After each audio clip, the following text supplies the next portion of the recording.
My name is Riley Morgan. I'm 34 years old, a lieutenant colonel in military intelligence, and for most of my life, my father pretended I didn't exist. Not everyone's cut out for service. Some bloom, some drift. That's what he says out loud into a microphone in front of 200 people as he lifts his glass to toast my brother at his retirement banquet. Everyone laughs politely. The chandeliers tinkle. Forks pause over lemon chicken. My brother Dean beams like a war hero. My father, Command Sergeant Major Edwin Morgan, doesn't glance at me once. I feel my spine stiffen as if someone shoved ice down the back of my dress. The room around me is warm, too warm, full of old uniforms, champagne, and thick military pride. But inside, I'm 12 again, in that damn attic with the busted ceiling fan, listening to them downstairs brag about Dean's first ROTC medal while I tape up a broken science fair project alone. I blink. I don't flinch. I don't move. I just keep my hand resting lightly on the stem of my wine glass, the same way I've learned to keep a finger on the pulse of a tense negotiation in Kabul or a coded map over Kandahar. You learn how to vanish when you're trained to see everything. He didn't have to say my name. That was the point. Dean's wife leans into him, whispering something as they laugh. My mother stares at her empty plate like she's watching a movie she can't pause. And I just sit there, near the back. No spotlight, no mention. Wearing a civilian dress, hair down. Invisible. Just the way Dad likes me. Then I see him. Colonel Harrison. Retired but respected. My father's former commander. He's at the head table leaning back from his roast beef when he notices me. His gaze snags on mine like wire catching boot leather. He squints. His face twitches. I see his lips form something. I shift slightly and the tag around my neck slips out from under my blazer, my clearance badge. His eyes widen. He pushes back his chair. Stands. Ma'am, he says loud. Everyone turns. And just like that, the whole room stops breathing. I should have known that night would go sideways. I'd almost talked myself out of coming at all. It had been 3 years since I'd seen most of these people. The last time I was still recovering from a black site rotation. But family duty dies hard, especially for daughters trying to prove they belong. The invitation arrived 2 months ago, handwritten formal, full of Dad's clipped tone. I knew he only sent it to avoid questions about why his only daughter wasn't there for his swan song. That's how he is. Appearances first. I didn't RSVP, just showed up. And now I sit here watching the memory of a girl I used to be fade into the carpet. My father hasn't changed a bit. Still thinks emotion is a 4-letter word. Still holds court like a king. Still calls Dean the future. Never mind that Dean's tour ended with a botched hostage op and a medical discharge. Never mind that my last classified operation helped dismantle a trafficking network across 3 countries. No one in this room knows that. Because I never told them. Because I wasn't invited to speak. Harrison's voice cuts through the room again. Lieutenant Colonel Morgan. This time sharper. And that's when it happens. My father's face flickers. He hears the rank. Lieutenant Colonel. The same rank as the man giving the toast. Higher than most in the room. Higher than Dean ever got. And suddenly, there's a small, barely perceptible shift in the air, like the moment before a sandstorm rolls in. Forks clink awkwardly onto plates. My mother looks up. Dean's smile drops half an inch. I don't stand. I don't nod. I look directly at Colonel Harrison and say quietly, "Sir." His jaw flexes. "Ma'am, I didn't realize you were here tonight. That makes 2 of us." There's a laugh somewhere. Nervous. Hollow. I see the defense contractor across the table fidget with his tie. My father turns. Finally. His face is unreadable. He studies me like I'm a stranger who's used his name at the door. "You're still in," he asks, tone flat. Still in. Not, "How are you?" Not, "What's your rank now?" Not, "Why didn't you come sit up front?" Just still in. I take a breath so deep it burns. "Yes, Dad. I am." He doesn't blink. Didn't know they let intel hide behind badges these days. I smile then. Small. Lethal. You'd be surprised who needs hiding when the shooting starts. It lands. Clean. Cold. His lip twitches, but he doesn't respond. Harrison clears his throat trying to steer. Ed, your daughter's unit has done extraordinary work overseas. She was the lead on Operation I Cut Him Off Gently. It's fine, sir. They wouldn't know the name even if I said it. There's a silence then. A thick, military-grade silence. One of those silences full of unsaid war stories, buried files, missions no one talks about over dinner. And for the first time in my entire life, I see my father's shoulders stiffen with something like unease. The toast is still on the screen behind him. My brother's photo. Legacy of service. The headline underneath Dean Morgan following in his father's footsteps. Except it never said anything about the daughter. The room exhales as someone nervously clears their throat. The program resumes. The laughter picks back up strained and scattered. I stay seated watching it all wash over me like noise. But something has shifted. I don't need to win this room. I already have the one thing they never gave me the truth, and it's just beginning to show. The first time I knew I didn't belong, I was 9 years old standing at attention in the backyard in a hand-me-down camouflage shirt that swallowed my arms. Dean was getting a mini promotion ceremony. Not real, just one of Dad's training rituals. Dean was 12 and already walking like he had a mission. "Stand up straight," Riley Dad barked from across the patio. "You're saluting like a Girl Scout." I was a Girl Scout, and I was standing straight. But that didn't matter. Nothing ever did when it came to me. Dean got a plastic medal that day and a second helping of ice cream. I got mosquito bites and a warning to take things more seriously if I wanted to fit in. That was our family religion, strength discipline legacy. Dean was the chosen one. Golden Smile varsity, everything naturally charismatic. He could run a 5-minute mile by junior year and was fluent in acronyms by 14 RPG MRE SOP CSM. Me, I was the quiet one. Bookish, analytical. I won spelling bees. I read military manuals in secret. I learned how to be invisible because I knew that being seen meant being measured and I'd never win in their game. Mom used to say, "Your father just doesn't know how to talk to you, honey. You're different." But she never did anything about it. Just cooked his favorite steak when he was angry, or stitched new patches on Dean's uniforms with this quiet, tragic pride. By the time I hit high school, I'd stopped trying to compete. I studied biology, chemistry, logic, things that didn't depend on approval, but something in me still itched when I saw Dean posing for pictures in Dad's old uniform. I wondered what it would take to be seen without having to shout. That moment came in college by accident. I was a freshman at George Washington University, full academic ride. I walked past the ROTC sign-up table twice a day for a week before finally stopping. "Do you need directions?" a guy asked. Blonde, upperclassman, his tone polite but pointed. I signed up that afternoon. It started as a quiet rebellion, but the more I trained, the more I found a strange satisfaction in the rigor. Not because it brought me closer to my father, but because it didn't. No one cared about Dean Morgan here. They cared about how many reps I could do, how fast I could crack a comms code, how fast I could think. By the time I commissioned, I'd specialized in intelligence work. My mind worked better under pressure.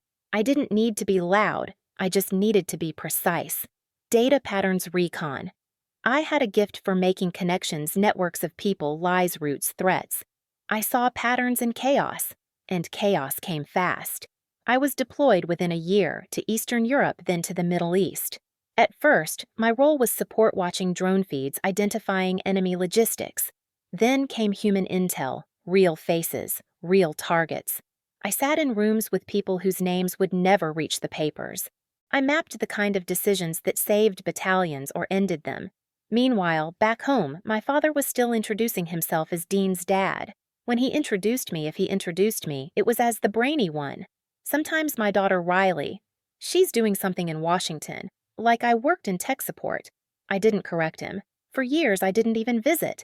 I sent postcards from places I wasn't allowed to name. My mother wrote back in vague warmth. Dean's Christmas letters were short, full of beer jokes and unit stories. I was happy to keep them all at arm's length. I thought distance would protect me, but distance doesn't erase history. I remember the first time I felt fear in the field, not for my life, but for my identity. I was sitting across from a captured insurgent asset who, against every security measure we had, knew my name. Not just the intel girl, my actual name. Lieutenant Morgan, he said with a grin. The sister. I didn't flinch, but my blood ran cold. That was when I realized the legacy I'd spent so long trying to escape still trailed me. Even in a tent on the edge of hell, someone had drawn the line Riley Morgan's sister of the hero. Except he wasn't. Dean had served well, but he wasn't flawless. There were things he didn't talk about, missions that didn't end clean, injuries that weren't just physical. By the time he came home for good, he was thinner, more volatile. We ran into each other once at a VA fundraiser. He nodded. That was all. We weren't close. We never had been. Still, when I heard about Dad's retirement banquet, a part of me twitched. Not out of loyalty, but curiosity. I wanted to see if anything had changed. If years of quiet sacrifice and silent operations and nights debriefing haunted young men had added up to anything in his eyes. The answer came crisp and brutal no. Not even a mention in his speech. I flew to Fort Bragg anyway, rented a room downtown, showed up in a black dress and a blazer that hid the rank on my tag. I told myself I'd blend in, shake a few hands, be polite. But that wasn't the story the universe had planned. Because when Colonel Harrison said ma'am when the room stopped, I knew something rare had happened. The world saw me, and for the first time in my life, my father had to reckon with the fact that I wasn't just some failed copy of his son. I was something else entirely, something he didn't create, something he couldn't control. And my story wasn't done yet. The rest of the banquet crawled forward like a wounded animal. The band picked up, speeches resumed. Someone dimmed the light slightly like that could make the tension disappear. I didn't move. I sat at that corner table listening to the sounds of clinking glasses, hollow toasts, and the rising murmur of forced conversation. My name wasn't brought up again. Neither was my rank. Not by my father, not by Dean, and certainly not by the men who had always referred to me as Ed's daughter or Dean's little sister. When the slideshow started photos of Dad's career, his deployment's unit ceremonies, I counted exactly 0 images that included me. There were plenty of Dean, Dad and Dean shaking hands, Dad and Dean firing at a range together, Dad pinning a medal on Dean's chest during basic graduation. I wasn't just forgotten. I had been edited out. After the third stale joke about how the Morgan men just keep winning wars, I got up to leave. My heels clicked too loudly on the ballroom floor. I passed 3 tables before someone finally called after me. Riley. Hey! It was Dean. He caught up to me outside the banquet hall beneath a hallway lined with old regimental flags. The fluorescent lighting made him look older. Or maybe more tired. He had a beer in one hand and confusion in his eyes. You're just gonna leave? I turned slowly, arms crossed. Why stay? He frowned. Come on, you know how Dad is. I laughed. It was sharp bitter. Yeah, Dean. I do. That's the problem. He rubbed the back of his neck. Look, I didn't know Harrison would call you out like that. I think you kind of surprised everyone? I surprised you. Dean hesitated. You don't exactly advertise what you do. Neither do you, but he just gave you a PowerPoint. That's different. Why I asked? Because you do the kind of soldiering people understand. Because you come back with scars people can see. Dean looked away. I leaned in. I've spent my career cleaning up after the messes made by the kinds of people Dad respects. You think I don't bleed, Dean. I just do it where no one's looking. He shook his head. This isn't a competition, Riley. I stared at him. It's always been a competition. You just had the rule book. That shut him up. For a second, I thought he might apologize. Maybe not for Dad, but for standing by while it all played out year after year, for letting the silence swallow me whole. But instead, he said something that sliced deeper than he realized. You could have told them you know, about what you've done. Maybe they just didn't know. I stepped back. I shouldn't have to. Dean nodded slowly, took a long sip of his beer. Then, well, anyway, I'm glad you came. I walked away before he could finish the sentence. The parking lot was mostly empty. A few soldiers stood under the far light smoking. I could smell the faint trace of burnt tobacco and night sweat.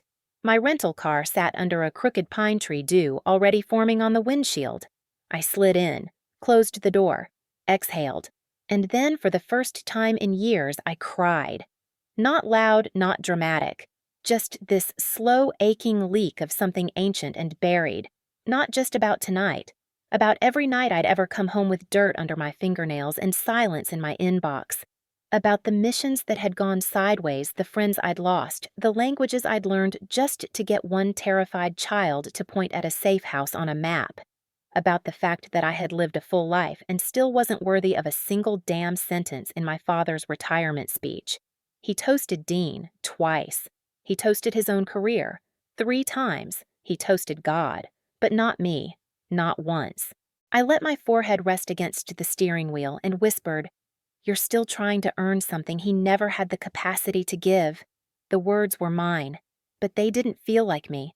They felt like someone wiser watching from above. Maybe a version of me that had already crossed through whatever hell I was still in. I started the car. The headlights flicked on, cutting through the mist. Then I did something I didn't expect. I took out the plaque from my last deployment.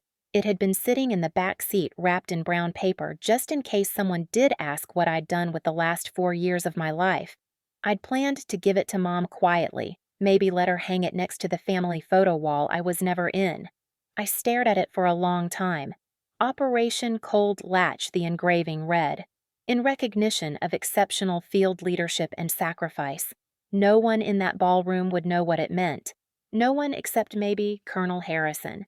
I rolled down the window and tossed it into the nearest trash bin. It hit the bottom with a dull thud, not because it wasn't important, but because I didn't need it to prove anything anymore. If the people who raised me couldn't see me if they chose not to, then maybe it was time I stopped writing my worth in the margins of their approval. I pulled out of the parking lot and didn't look back. Not once. 3 days later, I was called in for a classified briefing. Joint operation, multi-branch coordination, intelligence heavy, and most critically, the target involved an American unit recently compromised during a botched extraction. Dean's unit. I stared at the mission file in silence. The analyst across from me didn't know the personal connection. She just said, "We've got one shot at intercepting this data leak. It's ugly. You're the only one who knows both the structure and the region." I nodded. My voice was calm. "I'll take lead." What I didn't say was I'd been preparing for this my whole life. Not because of vengeance, but because even if they didn't recognize me, the job did. And that was enough. I barely slept the night before the operation brief. Not because I was scared. Fear is easy, predictable. You train for it. You wrap it in muscle memory and tuck it behind a Kevlar vest. What I felt was worse doubt. It crawled under my skin, slow and acidic. Not about my skills, those I trusted, but about whether I had the right to carry them into this particular room, his room. Because even now, even after everything, I still hesitated to walk through the same doors Dean once did. Stupid, isn't it, how deep those voices go, the ones that told you for years that you're a footnote in your own story. I arrived early, boots echoing down polished tile floors. My ID got me through 3 layers of clearance. No one blinked twice. They knew who I was here, knew what I'd done, what I could do. But when I stepped into that room and saw Dean already seated, clean, uniform beard, trimmed bruised, still visible on his temple, I almost turned around. He looked up, didn't smile, didn't flinch, just nodded once. I took the chair across from him and opened the file. We didn't speak. The situation was worse than I expected. Dean's team had been misled by a local contact in northern Syria, someone we'd flagged 2 years ago, but whose intel had been overridden by a higher clearance. In the chaos of the extraction, 2 men had been injured, 1 kidnapped, and the rest barely made it out. The mission had gone sideways fast. The Pentagon wanted to know why. My job to find the leak. Normally, I'd have a full week to build the map, but timelines didn't care about protocol. A compromised safe house meant other operations were now exposed. I had 48 hours to recompile the region's personnel network, identify the rat, and submit a strike recommendation. So I worked, 15 hours a day, no breaks, just caffeine code and silence. Dean didn't interfere. He mostly sat in the back, jaw clenched. Occasionally, someone would ask if he was okay. He'd wave them off, but I could feel it, the weight of his failure pressing into the room like a second gravity. At one point, just after midnight, I looked up and found him staring at me. "You always work like that." I blinked. "Like what? Like you're trying to outthink death?" I didn't answer. He leaned back in his chair. "That cold latch. The one Harrison mentioned. That you ran." I nodded. "Yeah." He looked away. "They called in air support too late. My guy bled out on the evac." I closed my laptop slowly. "Mine bled out because we called it too early." He met my eyes. "You still carry it." I paused. "Every day." He swallowed. Hard. Then stood up and walked out.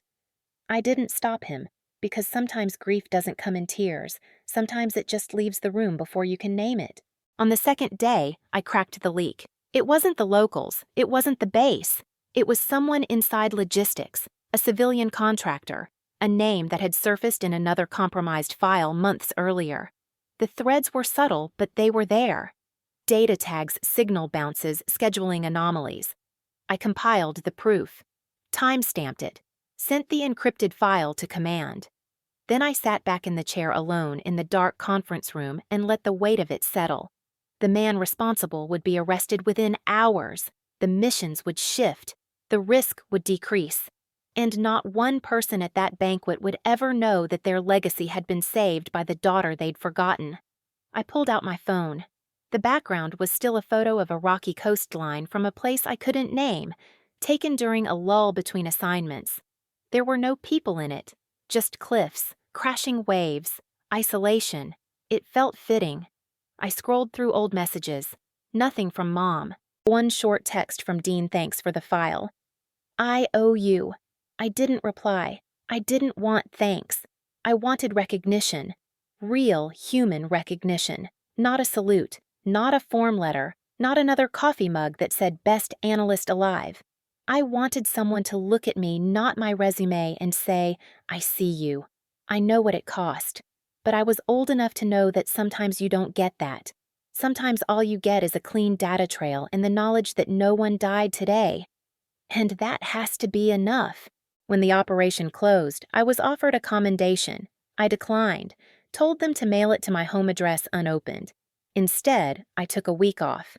Not to rest, to disappear. I drove up through the Shenandoah, found a cheap cabin with bad reception, and sat with nothing but a battered field journal and a bottle of scotch I didn't finish. I watched the trees sway, the fog roll. I listened to the silence not because I wanted peace, but because I wanted proof that I could still sit in silence and not break. On the fourth day, I wrote a letter. Not to Dad, not to Dean, to myself. It wasn't elegant or poetic, just raw. You are not invisible. You are not soft. You are not second best. You are the storm they never saw coming, and you do not need their permission to exist. I folded the page, tucked it into the back of my journal, and slept. Really slept. For the first time in years. No alarms, no ghosts, just me. On the last morning, I stood outside with a mug of coffee staring at the mist curling off the hills. The air was cold. My breath fogged the surface. Somewhere an owl called once, then vanished into the trees. And I realized something I hadn't wanted to admit before. I had spent most of my life trying to be seen by people who refused to look, trying to prove my worth to a man who only understood power if it came in the shape of someone like him. But I wasn't him, and I never wanted to be. I'd built something different, something quieter, stronger. I wasn't a shadow of Dean. I wasn't the daughter of a legacy. I was the legacy. One forged in silence, in blood, in code, in decisions no one else could make. And no matter what banquet speeches were made or what names were left off slideshows, I'd changed lives. Even if they never said it, even if they never knew, that had to be enough. And slowly, gently, it was. Back at headquarters, the mood had shifted. Quiet nods followed me through corridors.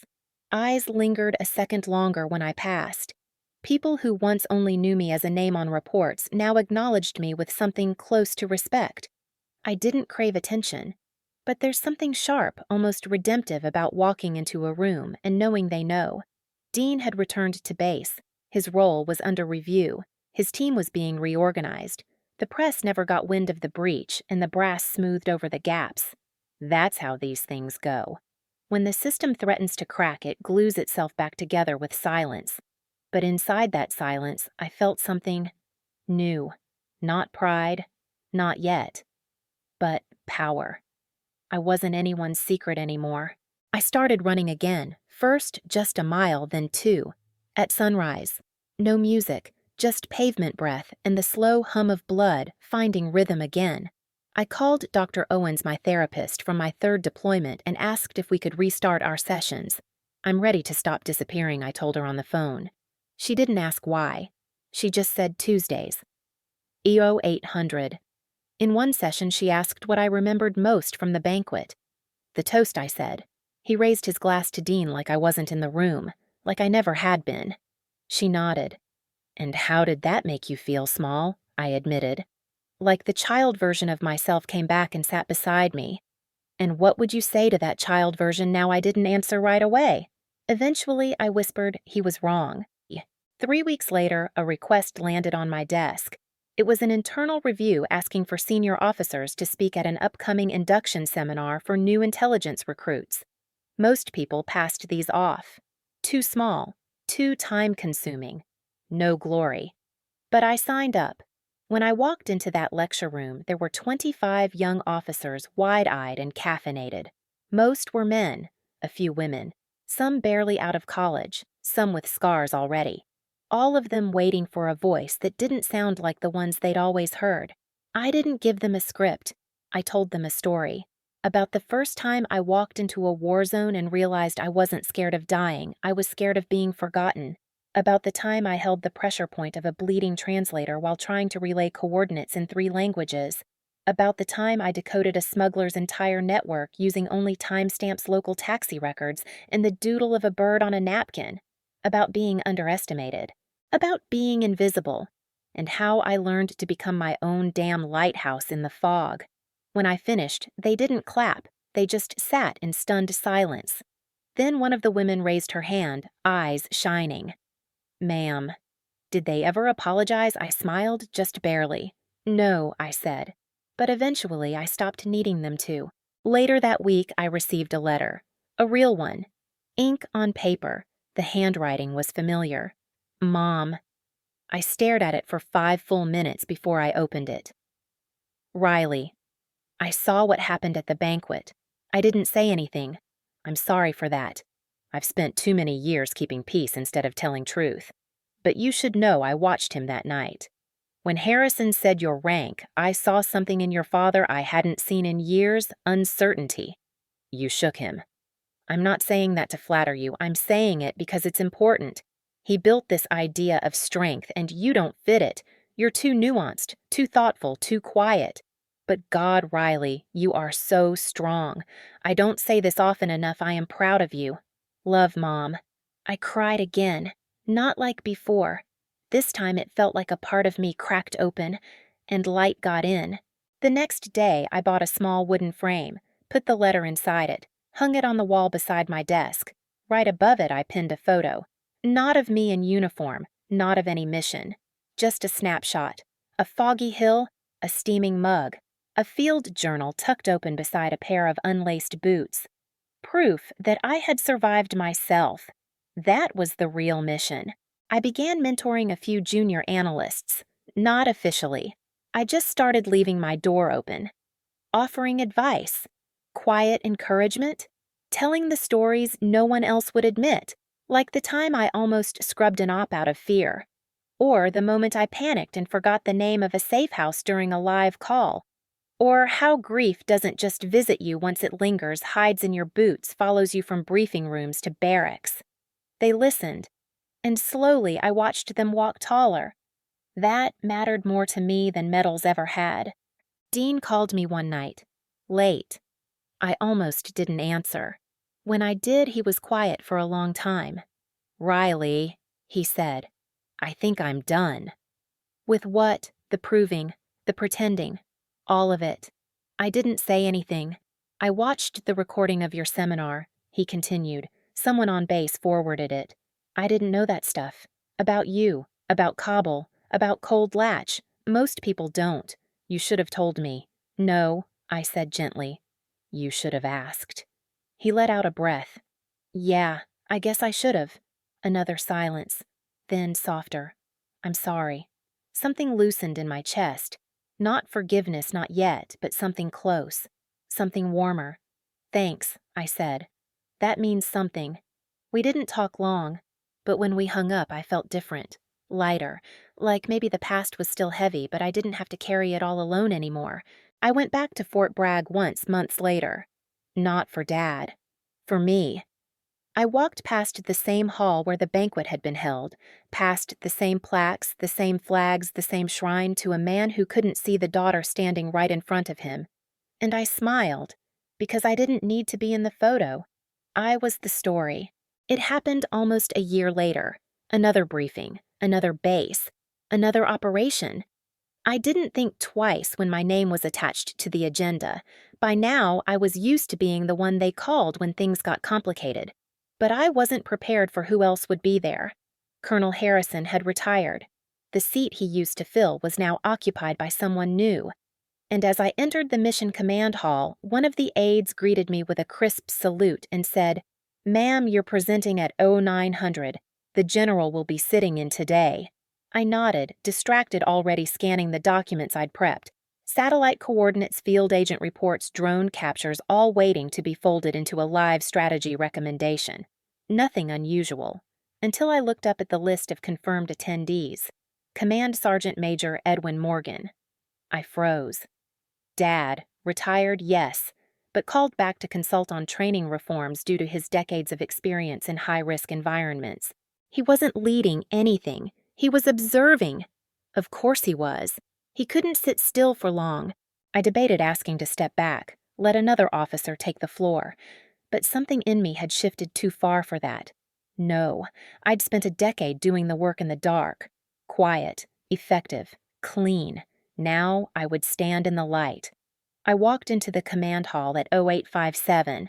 The air was sharp, air conditioning blasting to offset the heat outside. Rows of officers sat at curved desks, digital screens glowing in front of them. And there on the far right third row from the back in full service dress sat my father. He looked older. His posture was perfect, of course, but his hair had thinned and there was a stiffness to his neck I hadn't remembered before. He turned slightly as I walked in, not expecting me. And then he saw me. For a second I thought he'd stand, or wave, or frown, but he didn't move. He just blinked. Once. Then looked away. I walked to the front of the room, placed my folder on the table, and turned to the display. My voice was calm, firm, unshaken. Ladies and gentlemen, we are looking at a Category Delta infiltration pattern within a 300-kilometer range. The leak is confirmed internal. 2 routes remain viable. If we don't intercept within 72 hours, we risk exposing Allied agents embedded in 3 states. The data flicked onto the screen behind me. A ripple went through the room. Someone near the front raised a hand. "Ma'am, are we certain on the signal origin?" I didn't hesitate. I traced the packet myself. Embedded watermark matches a pattern first identified during Cold Latch. The signature is mine. My father turned toward me at the mention of Cold Latch. He knew the name. He'd never asked about it. I continued. "We'll be sending in a hybrid team, covert transport, no electronic comms. I've secured encrypted maps and re-verified the asset list." "Who's leading the team?"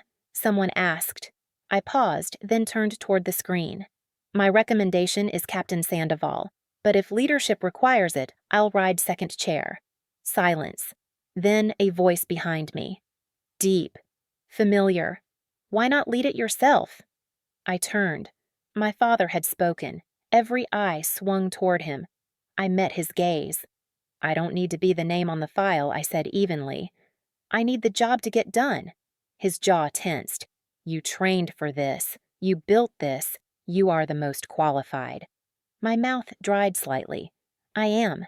Then softly, I always was. Something flickered in his face. Recognition, regret, I'll never know. But in that moment, for the first time in my life, I saw him see me. Not as Dean's sister, not as the quiet kid with books, but as someone forged in places he never walked. Someone who didn't follow the legacy, someone who rewrote it. After the briefing, I gathered my materials. Officers filed out murmuring approvals. One or two offered quiet thank yous. Dad stood at the back waiting. I almost walked past him, but I didn't. He looked at me, not quite like a stranger, not quite like a father. "I didn't know you were in that deep," he said finally. "You never asked," I replied. He nodded, slowly, like that answer carried more weight than he was ready to bear. "You were always more like your grandfather than me," he said. "Maybe," I said. He listened more. He let out a breath. "I didn't know how to raise a daughter like you." "You didn't raise me," I said. "The world did. And it did a better job." A long pause. Then something I never expected. "I was wrong, Riley." My throat tightened. I nodded once. "Thank you," I said. Not for him, but for myself. For standing here. For not breaking. He didn't offer a hug. I didn't need one. But before I left, he reached into his coat and pulled out a small coin. Bronze. Worn at the edges. "I kept this from my last tour," he said, placing it in my hand. "I only give it to leaders." I looked down. The unit insignia was still clear, the year etched faintly. It wasn't an apology, but it was the closest thing he knew how to give. Back at my quarters that night, I placed the coin beside my mother's letter. 2 artifacts, one of blood, one of love, and me standing somewhere between them. That was enough. That was finally enough. I kept the coin, not for sentiment. Not as some warm closing chapter in the mythology of my father. I kept it because it was real proof that once for a flicker of a moment he looked at me and didn't see a shadow. But I never put it on display. Instead, it lived in the same drawer as my mother's letter and a worn field photo of my cobble team, faces half lost to time and grain. That drawer was mine, not for public viewing, just for me. Just for the woman who'd spent years trying to be seen by the wrong people. Because here's what they don't tell you about healing: it's not thunderous. It's not a grand crescendo. It's quiet. It's boring. It's choosing not to explain yourself anymore.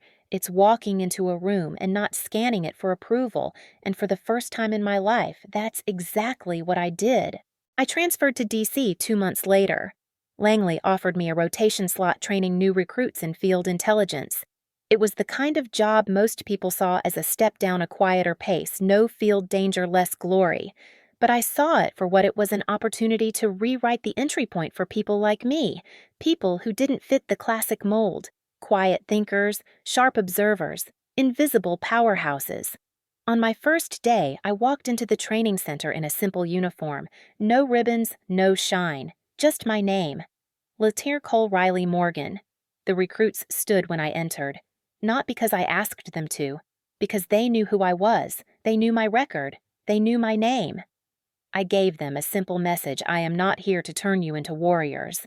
I am here to teach you how to see what others don't, how to understand patterns in human behavior, how to lead when no one is watching, how to save lives before anyone knows they were in danger, and how to survive not just the battlefield, but the silence afterward.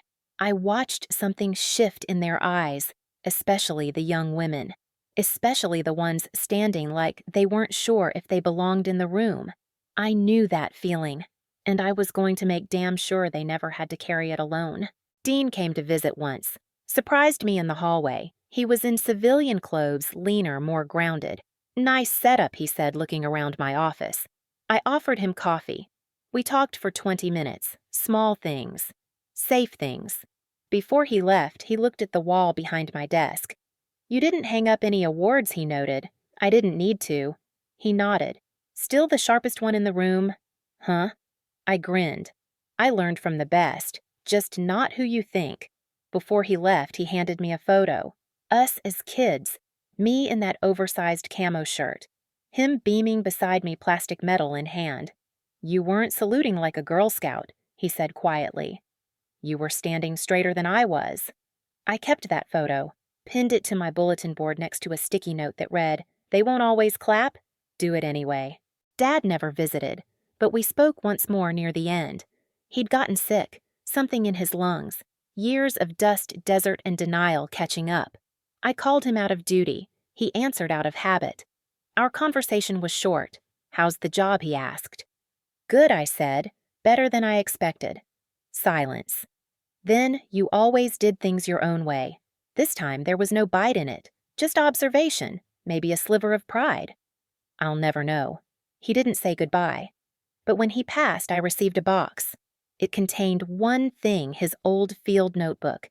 Inside the cover, in that stiff, angular handwriting, I knew by heart was one line. She didn't follow the path. She built a new one.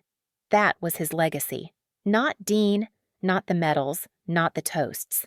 Me. Now, when I walk into briefing rooms or sit with new analysts, I tell them the truth.